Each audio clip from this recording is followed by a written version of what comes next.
la fin des présentations de cette journée. Alors, on va commencer par Anthony Rajol, qui est docteur en arts plastiques. Il a soutenu sa thèse « La bande dessinée saisie par le numérique, forme et enjeu du récit reconfiguré par l'interactivité », thèse qu'il a soutenue en 2014 à l'université Rennes 2, sous la direction d'Yvan Toulouse et de Benoît Berthoud. Il est actuellement ATR en arts plastiques à l'université Toulouse 2, Jean Jaurès, et membre du groupe de recherche Lara Sepia. À la fois théoricien et praticien, il est également auteur de bandes dessinées papier et numérique, actif en ligne et dans Fanzina. Sa dernière bande dessinée numérique, Les monstres d'Amphitrite, est sortie en avril 2016, et sa dernière bande dessinée papier, 61 façons de tuer un personnage de bande dessinée, en 2019, qui était publiée chez Polystyrène. Et voilà, il va nous parler de hors-champ de la bande dessinée numérique. Merci, bonjour à tous. Est-ce que tout le monde m'entend bien d'abord? Super, merci.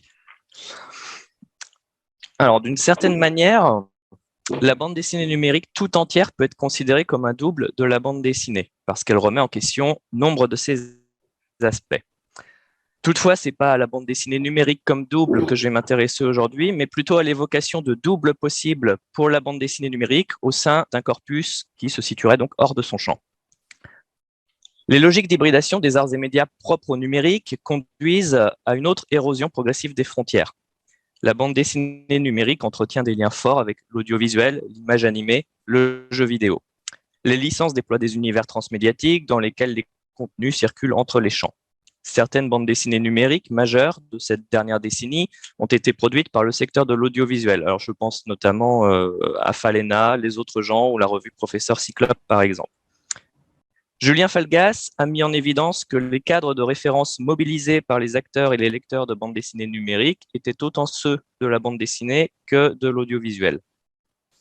Sur le plan esthétique, enfin, il existe des emprunts formels et des incursions mutuelles entre bande dessinée numérique, images animées et jeux vidéo. La bande dessinée numérique flirte aussi avec ce qu'on regroupe sous l'appellation hypermédia artistique, donc à savoir le net art, les CD-ROM d'artistes, la littérature numérique. Cette dernière tend d'ailleurs à incorporer la bande dessinée numérique, et on le voit par exemple sur les fiches enrichies du répertoire des littératures hypermédiatiques qui intègrent et qui incorporent 2 bandes dessinées numériques, par exemple. Les frontières floues donc entre tous ces champs offrent des conditions propices à l'émergence d'une bande dessinée numérique hors champ. Ce que je vais donc tenter aujourd'hui, c'est une première approche de ce corpus hors champ, et avec un avertissement pour commencer, le fait que l'intervention devient un petit peu chaotique, je pense, à la fin. Donc, vous me pardonnerez cet aspect peut-être décousu tout à l'heure. Pour préparer cette intervention, je me suis livré à un petit exercice que j'ai voulu le plus spontané possible. Parmi des œuvres que je connais, que j'ai déjà commentées, j'ai choisi celles qui me faisaient spontanément penser à des bandes dessinées numériques. C'est assez facile puisque ce sont des œuvres qui ressemblent à de la bande dessinée, qui ont comme un air de famille avec la bande dessinée. En voici quelques-unes dont je projette des captures d'écran pour que tout le monde puisse se faire une première vision de ces exemples, et puis j'y reviendrai plus longuement par la suite. Donc, premier exemple avec Comix Zone, qui est un jeu vidéo pour Sega Mega Drive sorti en 1995. Nous avons ensuite, toujours parmi ces exemples spontanés, Framed, jeu vidéo pour tablette tactile en 2014. Nous avons Everyday I'm Working, jeu vidéo expérimental de Rémi Soyer en 2013. J'ai pensé également à Reiter ohne Kopf, un clip pour un groupe de métal allemand qui s'appelle Tanzwut. J'ai pensé évidemment, alors ceux qui connaissent mes travaux en ont déjà beaucoup entendu parler. J'ai pensé à Turnaround, un film d'animation de Céline Keller en 2003. J'ai pensé également à Zack's Haunted House de Dennis Cooper, un roman en 2015. Et j'ai pensé également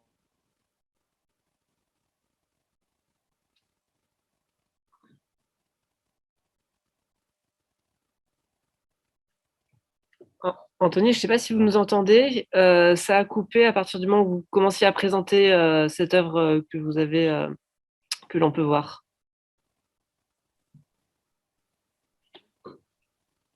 Mais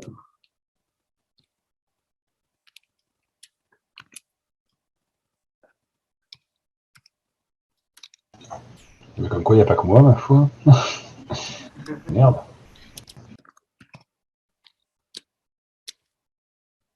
Ah, vu. Ah, c'est bon. Oui. Oh non, c'est quoi cette malédiction? Alors, pour l'anecdote, sachez qu'Anthony m'avait proposé de faire la présentation avec lui, chez lui, pour simplifier la technique. Bon, bah. Je crois qu'il y a. Vu qu'on habite à côté, pas très loin. Vous auriez dû tous venir en Belgique, ça aurait été beaucoup plus facile. Pardon. Ah, voilà. Me revoilà, décidément, c'est la journée. Tout fonctionnait parfaitement hier.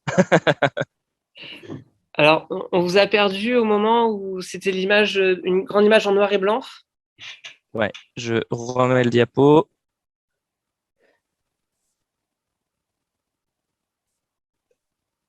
Hop. Exactement, Et voilà, c'est celle-ci. voilà. Et je prends juste le temps de redisposer mes fenêtres, parce qu'évidemment, ça a tout cassé. En espérant que ça tienne le choc jusqu'à la fin.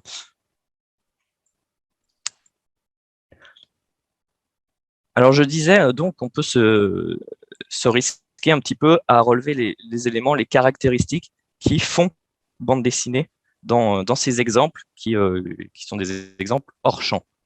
La tabularité, tout d'abord, semble être un facteur important dans ce jeu des ressemblances.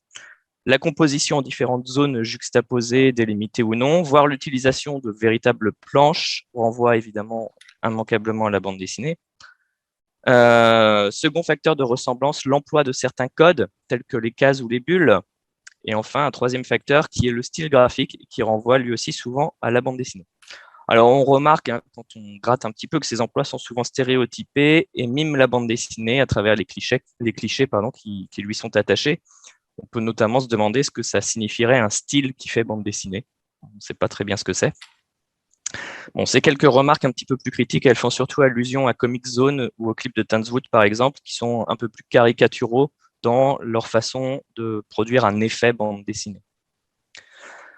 Tout ce qu'on voit dans ces captures d'écran, tout ça, ça relève de marques de BDIT superficielles, des marques de surface.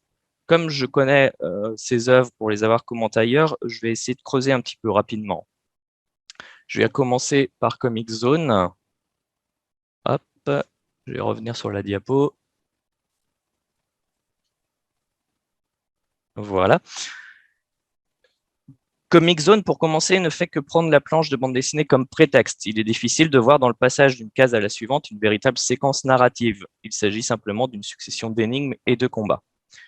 Il n'a donc que l'apparence d'une bande dessinée, apparence qui est au service du gameplay et de l'univers que le jeu souhaite développer.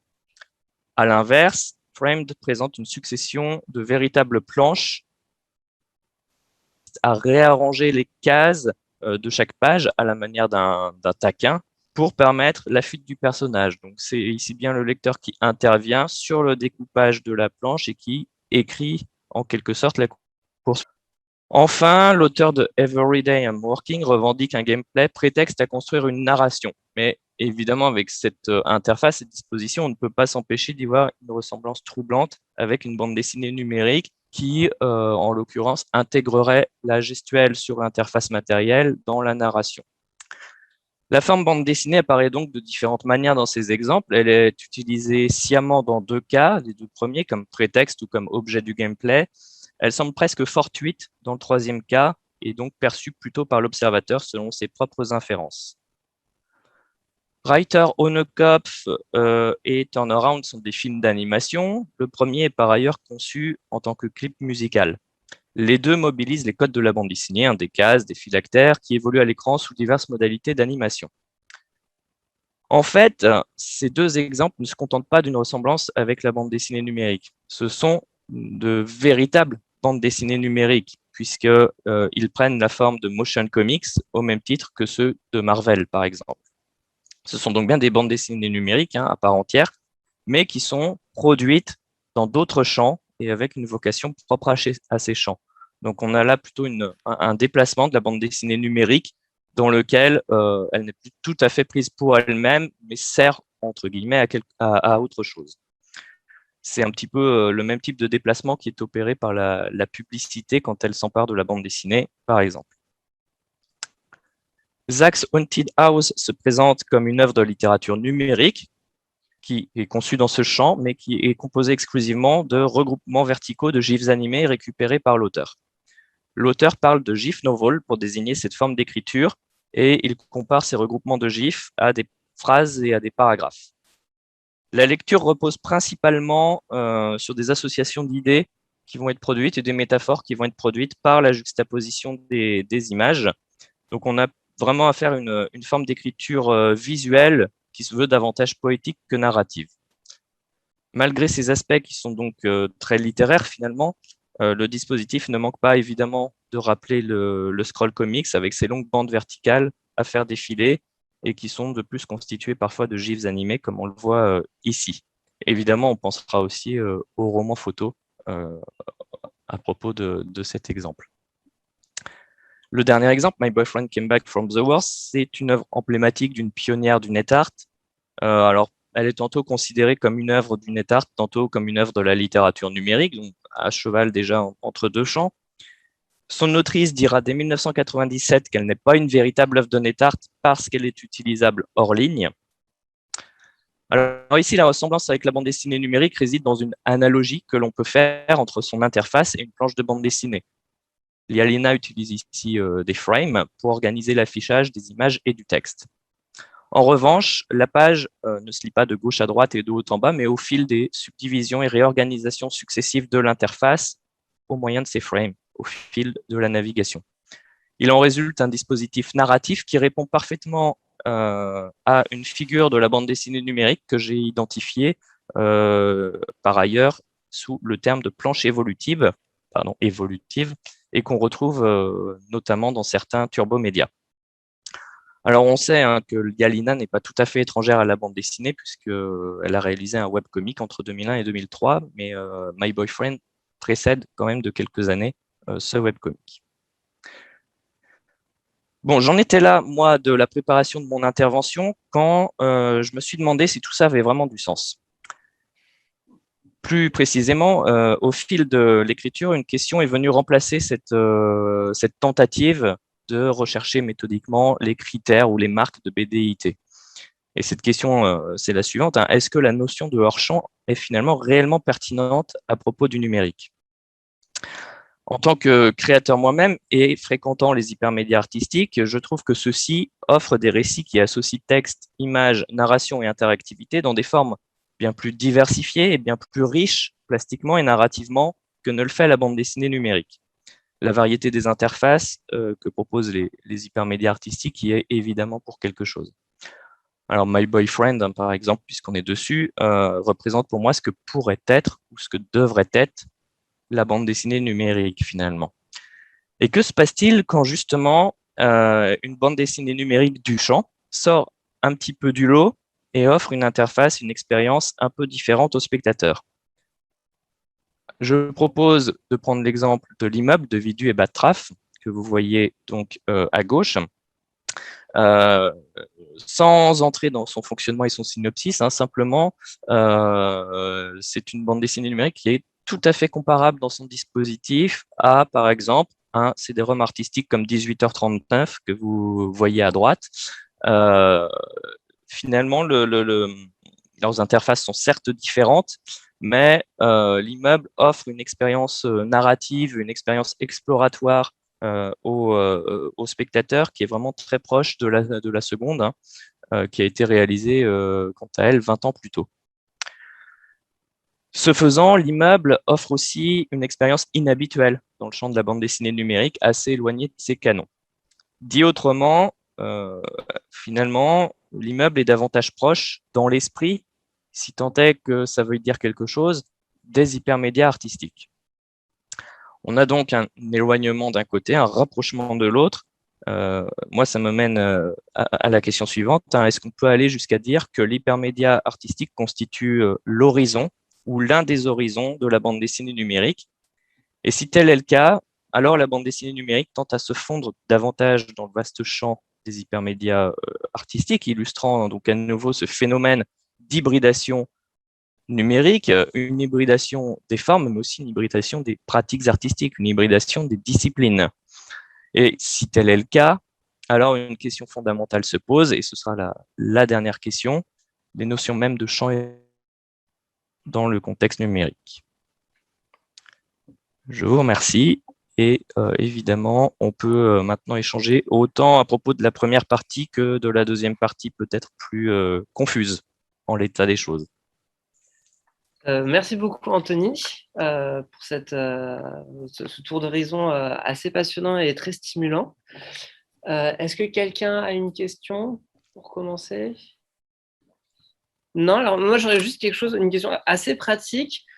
Parmi les œuvres que vous avez présentées dans la première partie, comment se constitue ce catalogue d'œuvres qui s'emparent un petit peu de la bande dessinée comme d'un motif, soit visuel ou narratif? Alors là, comme je le disais, hein, pour ma part, j'ai vraiment constitué le corpus au fil, en repensant aux œuvres que j'ai déjà rencontrées au fil de mes recherches et de ces dernières années, et en me disant spontanément, voilà, bon, celle-ci, elle me fait penser à de la bande dessinée, et celle-ci non. Et c'est un petit peu comme ça, voilà, de manière, dans un premier temps, en tout cas très spontanée, avant de chercher des critères qui font que, ah, mais à une bande dessinée, mais pourquoi en fait? Pourquoi est-ce que ça me fait penser à de la bande dessinée? Et il y a la deuxième facette qui m'intéresse beaucoup, moi notamment aussi en tant qu'auteur, c'est de me demander parmi les hypermédias artistiques que j'ai rencontrés, que j'ai fréquentés, et bien dans lesquels on pourrait trouver de l'inspiration, trouver des formes, des interfaces, des dispositifs interactifs qui, tiens, pourraient servir à la bande dessinée numérique, mais qui ne l'utilisent pas en l'état actuel des choses. Il y a aussi cet aspect spéculatif, en fait, et de recherche peut-être d'inspiration de nouveaux dispositifs que la bande dessinée numérique ne convoque pas encore. D'accord, merci. Il y a Jean-Sébastien qui a levé la main. Oui, bonjour. Je ne sais pas si vous connaissez M. Ragel ou d'autres gens peut-être dans l'assistance. Magnétique, une bande dessinée en réalité virtuelle, des studios Oniride, je ne sais pas, mon italien est nul. Et puis, quand on visionne cette œuvre, on a un casque Oculus. Et puis, en fait, même si les casques Oculus avaient un champ de vision près de la vision humaine, 170 degrés, il y a toujours du hors-champ, même dans notre vie de tous les jours. Là, donc, dans un environnement de réalité virtuelle, il y a des éléments du dessin, du récit qui sont dans notre dos, qui sont clairement hors-champ. Je ne sais pas si puis vous avez terminé votre intervention en parlant d'autres technologies. Il me semble que c'en est une où il y a possiblement des jeux avec le hors-champ. Oui, alors j'ai pas du tout évoqué le champ sous cette définition-là de ce qui se trouve dans le cadre et hors du cadre. Effectivement, ça se joue beaucoup sur la bande dessinée numérique, c'est un autre aspect pour le coup, avec toutes les planches à faire défiler, la toile infinie de MacLeod et d'autres variétés encore et d'autres types d'interfaces encore qui jouent effectivement avec ce jeu de champ hors champ, ce qui se trouve à l'intérieur et ce qui se trouve à l'extérieur. Je rebondis, je ne connais pas Magnétique, hein, des studios Oniride, mais ça me fait penser à un autre travail, puisque vous en parlez, je cite la référence, qui est le travail que mène Gaëtan Le Coharer, si je ne me trompe pas, à l'université Savoie-Mont-Blanc, justement, où il réfléchit à une bande dessinée numérique en réalité virtuelle. Alors, actuellement, je ne sais pas très bien où il en est, mais voilà, c'est quelque chose qui est à suivre aussi, je pense. Ah ben, il est là, et ça avance, parfait. Merci. Alors, sur le chat, on avait aussi une question de Zoé Van Gintertel, excusez-moi pour la prononciation, qui dit donc merci beaucoup pour votre présentation. La BD My Boyfriend me fait penser à la proposition de Margarita Fernandez, qui date de 2020, d'expérimenter l'hypermédia dans la bande dessinée numérique, alternative francophone. Il est question d'analyser l'engagement des lecteurs grâce à l'interactivité. Est-ce que vous connaissez cette bande dessinée? Donc, j'imagine peut-être réagir. Ça me parle. J'ai lu l'article. J'ai pas pu voir la bande dessinée parce que ça ramait. J'ai jamais pu y accéder correctement, malheureusement. Mais oui, j'avais lu cet article effectivement. Voilà, là je peux pas vous en dire plus de mémoire comme ça.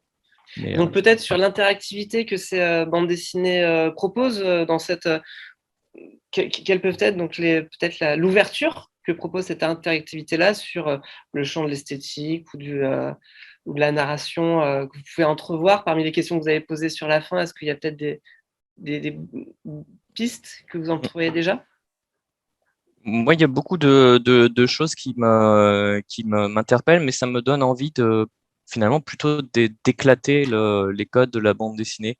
D'une certaine manière, je pense que quand on commence à créer des hypermédias artistiques, puisque finalement les bandes dessinées numériques, ce sont des hypermédias artistiques, on n'a plus forcément envie de subir les contraintes de la case, de la bulle, de la planche, et que finalement on entre dans peut-être on peut être amené, en tout cas, à entrer dans d'autres manières d'envisager les relations entre le texte, l'image, l'interactivité, en virant tout ce qui fait bande dessinée.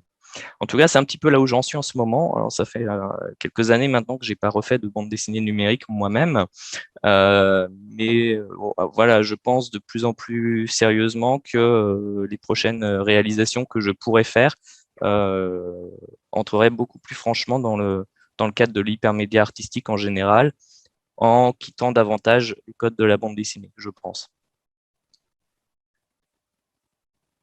Et du coup, j'ai peut-être aussi une question. Ah non, excusez-moi, en fait, il y en a plein. Giorgio B, excusez-moi pour. Oui, bonsoir. Merci pour la présentation. J'ai la question, je crois, la plus banale de cet après-midi, mais je voulais savoir si pour vous, en considérant qu'est-ce que c'est une bande dessinée, la réponse est en premier lieu une réponse pragmatique, non? Ceux qui s'identifient comme bande dessinée numérique est une bande dessinée. Mais est-ce que pour vous, il y a quelques types de limites basées sur les degrés d'interactivité ou sur le type d'interactivité? Est-ce que ces turbomédias hypermédial comme ce que vous avez montré ou comme c'est de Margarita Fernandez qui a été cité. Est-ce qu'on peut vraiment le considérer des bandes dessinées? Je sais que c'est une question ennuyante, mais je vous remercie si vous... Je me la pose encore et toujours, et voilà, au fil des recherches, des années, du temps qui passe, la frontière, parfois je la place ici, parfois je la déplace là, je la ramène. C'est jamais très fixe. Ça dépend aussi beaucoup j'allais dire, de mon humeur en tant qu'auteur cette fois, en tant que créateur. Ça dépend aussi de mes envies, du moment où j'en suis dans ma pratique. Ça n'est pas fixé en fait. Et c'est pour ça que j'en viens à dire que cette notion de champ hors champ, elle est peut-être encore moins évidente, encore beaucoup plus floue dans le numérique qu'ailleurs finalement. Merci. Après, Sébastien avait une question. Oui, enfin peut-être simplement, ça me faisait penser, je me demandais s'il n'y avait pas, comment dire, pour une certaine clarté, un possible avantage, disons, théorique ou conceptuel à faire quelque chose de parallèle à ce que font Ian Barthes et Hugo Frey dans leur livre sur Cambridge sur le graphic novel, sur le roman graphique. En fait, à un certain moment, ils font un plaidoyer pour décrire le roman graphique comme un média à part entière, c'est-à-dire ils le différencient de la bande dessinée. Donc, je demande, comme dans ce cas-ci, un nombre de poussées, de choses qui sont sur le seuil entre médias, médias en ligne et numérique, etc. Enfin, si ce n'est pas, ça pourrait être un avantage de détacher ça comme un média à part entière. Oui, complètement. Alors moi, j'ai deux phases dans cette question. J'ai eu une première phase où j'ai décidé de postuler que la bande dessinée numérique était un médium à part entière qui se distinguait de la bande dessinée. Ça, c'était une première phase, bien distinguer les deux, et de dire que quand on parle de bande dessinée numérique, eh bien, on parle bien de bande dessinée numérique et pas de bande dessinée. Et plus récemment, dans mes derniers travaux, je propose là d'adopter littéralement une nouvelle catégorie. Je propose de parler de récit interface pour essayer de recouvrir toutes ces formes de narration euh, qui s'hybrident, qui se chevauchent dans différents champs du numérique. Donc, ceux que j'ai cités, hein, le jeu vidéo, le net art, la littérature numérique, l'image animée, également la bande dessinée numérique. Il y a cet endroit où ces catégories se chevauchent finalement. Et je propose de les désigner par ce terme de récit interface c'est une manière, c'est artificiel évidemment, hein, c'est une manière de les regrouper pour faciliter peut-être un travail de comparaison entre ces différentes choses, ces différentes espèces. Il faut faire attention, hein, ça ne veut pas dire que les termes d'hypermédia, de littérature numérique, etc. non plus courts et ne sont pas intéressants. D'une part, on peut les conserver. Et il faut faire attention aussi, ça ne veut pas dire que tout le net art, par exemple, va rentrer dans ce champ du récit interface. Ce sont les œuvres narratives, en l'occurrence, qui vont y entrer. Très bien, merci. Jean-Sébastien, je crois que vous aviez encore une question, une remarque. La main est toujours levée, c'est juste qu'elle n'est pas délevée. Désolé, vilaine distraction. Ah, d'accord. Erwin, tu as une question? Oui, plusieurs constatations par rapport à ça. Je t'entends mal, Erwin. Je vais enlever mon masque, ça va mieux, on est à 5 mètres. Tu m'entends? Vas-y, parle fort. Ouais, ok. Donc, j'avais plusieurs remarques qui m'amènent à une question. C'est d'abord, avec la bande dessinée papier, je pense qu'elle a construit ses codes par rapport à la contrainte. C'est-à-dire quand, à un moment donné, le modèle de Töpfer, on passe dans la presse, voilà qu'on commence à aligner les strips les uns au-dessus des autres. Donc, on est contraint par le dispositif et on en fait quelque chose de créatif avec lequel on va pouvoir jouer. Je trouve c'est très intéressant, je caricature peut-être tes propos, mais tu en viens presque à nous dire que le salut de la bande dessinée numérique, il se passe en dehors des codes de la bande dessinée, puisque on n'a plus les contraintes, donc on peut faire ce qu'on veut. Hein. Parce qu'on peut dire aussi la bande dessinée, elle n'a pas de son, donc on doit trouver toute une série de bricolages pour s'en sortir avec des bulles en intégrant du texte dans de l'image, en mettant un corps étranger et tous ces machins-là.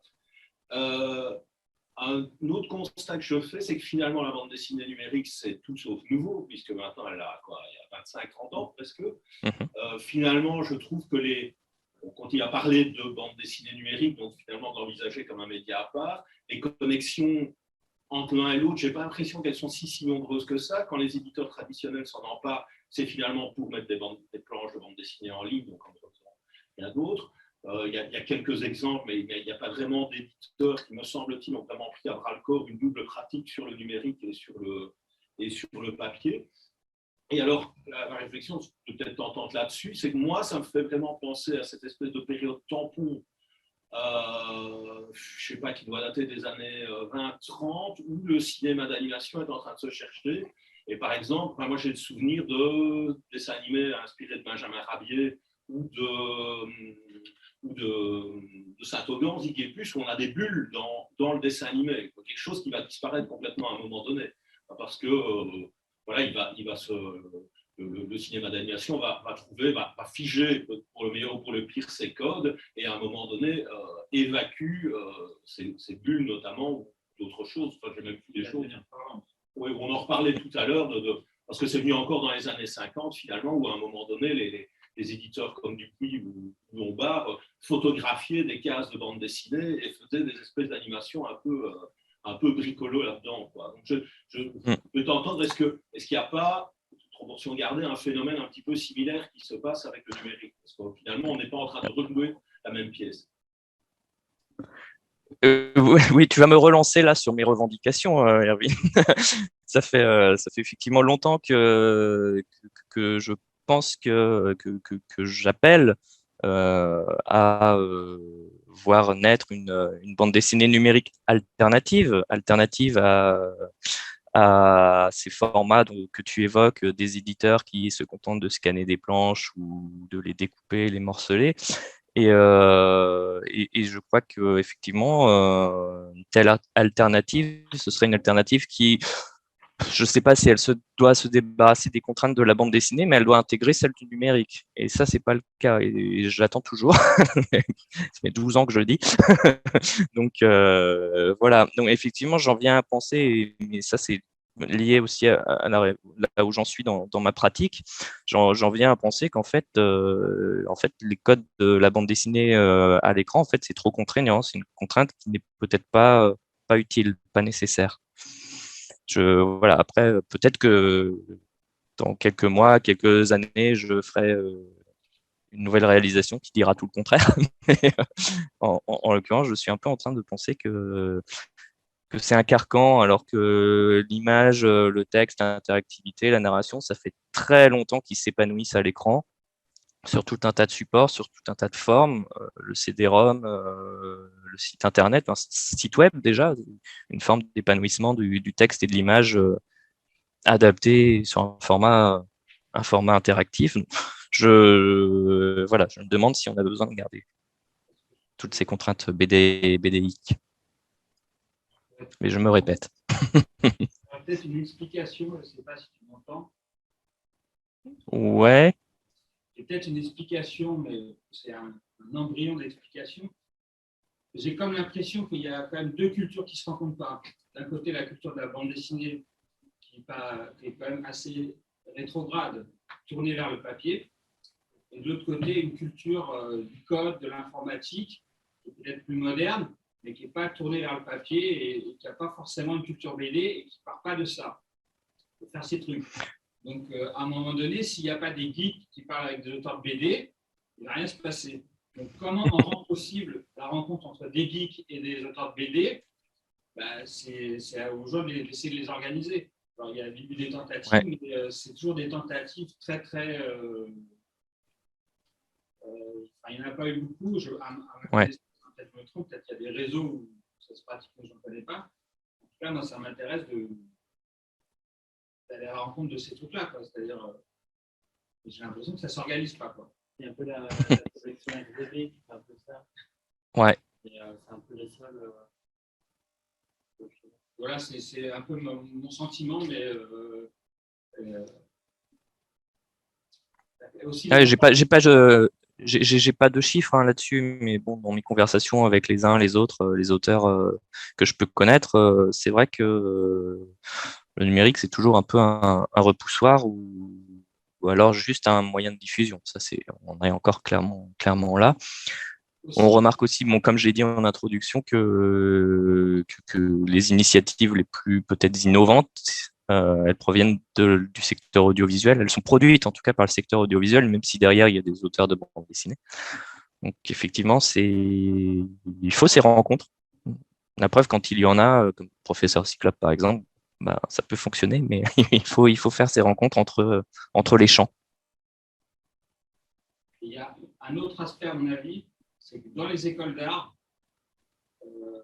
à l'heure actuelle, les générations de profs qui enseignent dans les écoles d'art ne sont pas forcément très tournés vers les nouvelles technologies, vers le code et toutes ces évolutions. Alors, il y a sans doute des contre-exemples. Hein. Je ne suis pas allé visiter l'école d'art, mais du coup, j'ai l'impression qu'on incite plutôt les élèves à faire des fanzines, c'est plus la norme. On installe les ateliers RISO, il y a des ateliers sérigraphiques partout, mais finalement, il faudrait développer les cours de code et que la technologie soit au service d'une certaine créativité. Alors, je pense qu'il doit y avoir des endroits comme à l'Ergue, par exemple, en Belgique, où je pense qu'il y a des choses comme ça qui se développent, mais je pense qu'il faut vraiment les deux. Il faut une vraie culture BD, une vraie culture graphique de manière générale, et une vraie culture de la technologie, du code, de ses usages. Je pense qu'il y a une vraie rencontre. Ouais, bon, à ma connaissance, on ne peut pas dire que le code ne soit pas présent dans les écoles d'art, loin de là, mais à ma connaissance, effectivement, ça ne se rencontre pas en général entre filière illustration, filière création numérique. Ça se rencontre que très peu. Il faut dire que je ne suis pas un spécialiste du jeu vidéo, hein, mais le jeu vidéo a tendance à être assez pauvre graphiquement, donc il attire assez peu les dessinateurs. Et il y a des contre-exemples, évidemment, mais globalement, c'est un constat qui est fait par la plupart des gens qui dessinent. Ils ne sont pas forcément attirés par les univers du jeu vidéo. Bon, là, je me prononcerai pas, j'ai pas, j'ai pas le détail de la sociologie des acteurs. C'est pas basé sur ouais, bien sûr. Ouais. Quantifié, mais j'ai quand même un fort sentiment que des dessinateurs ne sont pas excités par l'industrie du jeu vidéo ou même par les réseaux des jeux vidéo alternatifs. Ben, il y a peu de rencontres, j'ai l'impression.